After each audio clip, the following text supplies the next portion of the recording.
माता भगिनी इथे बसलेले आहेत आणि त्यांची संख्या लक्षणीय असल्यामुळे मी एकच सांगतो की म्हणे मायजवळ बाजारात जा जवळ ती 10 रुपयांनी कोथिंबीर घेताना पण 4 वेळा आलटून पालटून पाहतो की नाही आपण 4 वेळा आपण आलटून पालटून पाहतो। माझी जी आई आहे ती 10 रुपयाची जरी कोथिंबीर आणायची असेल पण ती सडलेली कोथिंबीर कधी घरी आणत नाही।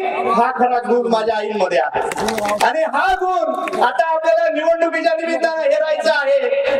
पुरुषांना बऱ्याच वेळा बाजाराची सवय नसते, बऱ्याच वेळा पुरुषांना वरवर बरं वाटतं पण ते घरी आलं की सडेल निघतं। पण माझ्या माता भगिनींची जबाबदारी आहे की या निमित्तानं आपल्याला चांगलंच निवडायचं आहे।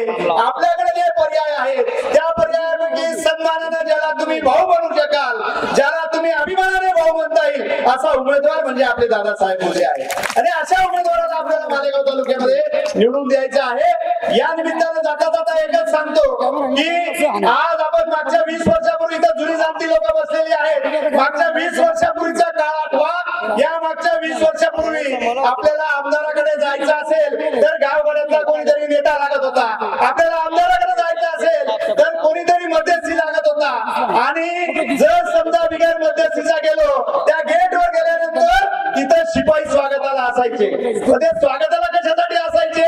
त्या गेटवरून झालेला हाकलून लावायला असायचे।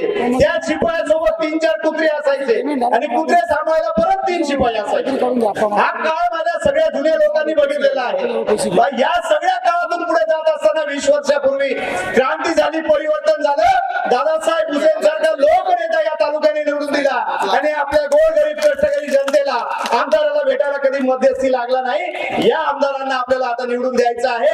विकासाची गंगा इथपर्यंत येऊन ठेपलेली आहे।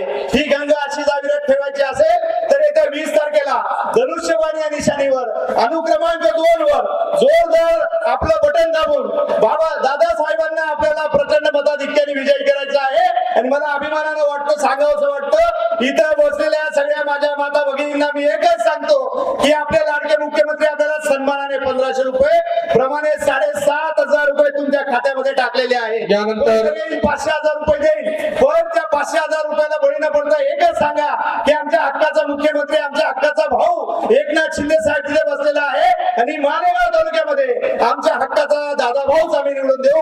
एवढंच बोलतो, थांबतो।